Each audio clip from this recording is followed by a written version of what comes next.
demanding a second Brexit referendum. According to the organisers, a total of 1 million people were out on the streets.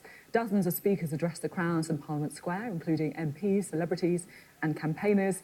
And meanwhile, a petition calling for Article 50 to be revoked and for Brexit to be effectively cancelled has reached 4.8 million signatures. Well, one of those who spoke to the rally yesterday is the Green Party MP Caroline Lucas. She joins us here now. What was the atmosphere like yesterday? It was amazing. I mean, the estimates are that there were 1 million people on the streets. And I think what really struck me was that there were so many young people, lots of children, people from all over the country. You know, they were talking about having got up at literally 2 o'clock in the morning to get there from Scotland. There were people from Northern Ireland, people actually from other European countries, UK citizens that have come back to try to make sure their voices are heard as well. So it was very positive, but also, I think, very worried.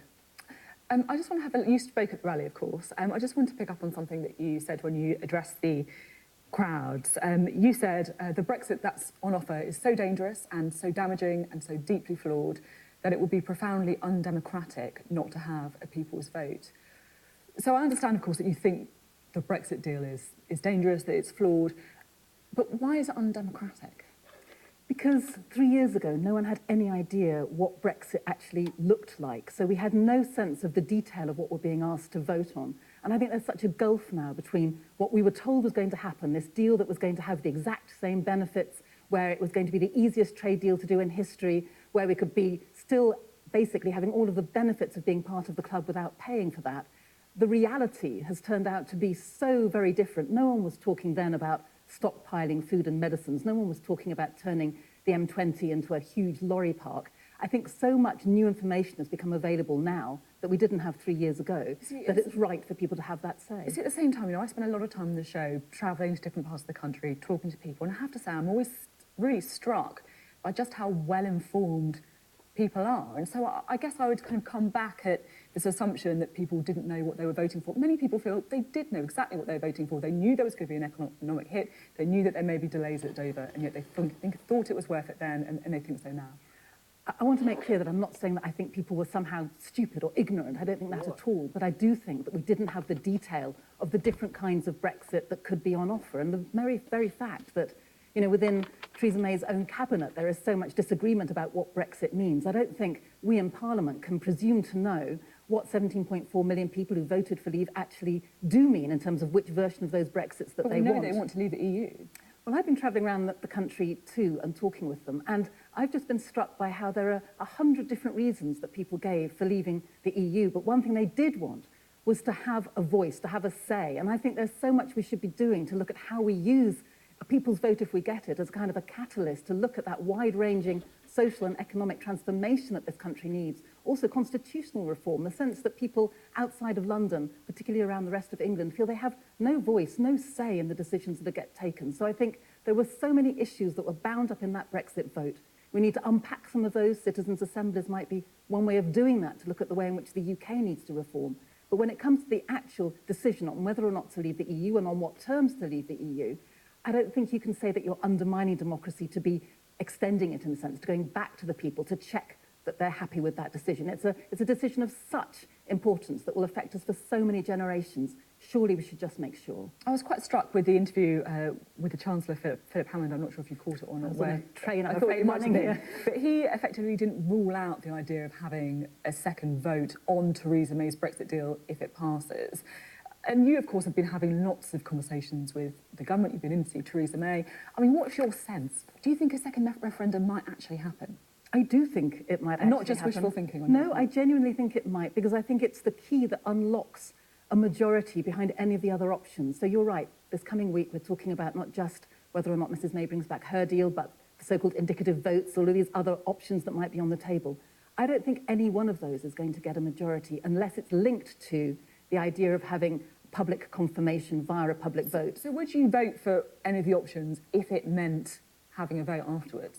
Would you accept Theresa May's deal, for example, and some of the other things? With a heavy heart, I would accept Theresa May's deal if it was intrinsically linked in the very same motion to the idea of it going back to the people, because I think that sense of public consent, public informed consent, which is what I think we didn't have last time, is so vital. I mean, the big question is, if there is a second referendum, what do you think should be on the ballot paper? Well, what I think should be on the ballot paper are options that are specific and deliverable. And that means Remain. We know what that looks like, and we do pretty much know what Mrs May's deal looks like, although there's lots of unknowns, but essentially that's the strongest thing that we have. So my preference would be to have those two things on the ballot paper. In terms of say that there should be an option to leave with no deal, because they would look at that and say, hang on a minute, my vote isn't represented there. Lots of the people who voted leave who will already feel upset at the idea of having an referendum in the first place. I've thought a lot about that issue of putting no deal on the ballot paper, but I just think it would be so irresponsible for any government to actually leave with no deal, not least because it would mean contravening all of our international agreements around Northern Ireland and the Good Friday Agreement, because if you leave without a deal, you end up with a hard border in Northern Ireland. There's no getting around that. But is that democratic? We go back to what's democratic. Well, I think, first of all, I don't think it's democratic to be selling Ireland down the river. I think it's massively reckless, in fact, to be undermining the Good Friday Agreement, the Northern Ireland Agreement, and that potential for that hard border.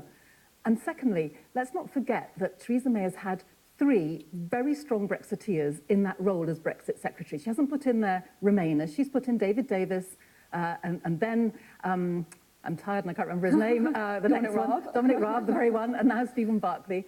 They are people who have been trying their best to get the harshest Brexit they could, and they've ended up with the deal that's on the table. So if that is the deal that's got at least some well, they resigned because they the EU, would argue that they didn't get what they wanted. Well, she's had 3 of them. So between them, what I'm trying to say is they should have been able to work out a Brexit that was hard enough for their purposes, but was a deliverable one from the EU. Now, if in the time available, Peter Bone or someone else from the ERG can suddenly miraculously come up with a more hard Brexit that is going to be agreed by the EU, so be it, put it on the ballot paper. But until that time, I think what we don't want are more unicorns, more fantasies. We want something that's specific and deliverable. Just finally, the papers today are full of rumours about coups against Theresa May. 3 names in the frame for caretaker leader, reportedly David Lidington, Jeremy Hunt. And I have Jeremy Hunt, David Lidington. I'm doing what you did now. Michael Gove. That's it. Goodness me, me and you need enough coffee this morning, don't we? Apologies to Michael Gove if you're watching. Does the thought of having a new leader of the Conservative Party fill you with optimism or alarm? It fills me with horror, to be honest. You know, we're in this whole mess because the whole referendum process grew out of a massive row in the Conservative Party and David Cameron trying to keep on board those MPs who would otherwise go and join UKIP. And yet again, we're having another fight within the Conservative Party at the time when we're facing the greatest constitutional crisis this country has faced since the Second World War. I think it is massively reckless and self-indulgent of them. I'm no fan of Mrs May. I think she's almost uniquely incompetent at the job she's been given to do. But the problem are the contradictions within the Brexit proposal itself, this idea about how you get the hard Brexit and you also manage to somehow not have a hard border in Northern Ireland. That is at the centre of this, not the incompetence of Mrs May. Do you feel sorry on a personal level? You bet I feel sorry for her. I wouldn't be her for a lot of money. Caroline Lucas, thank you very much. Thank you.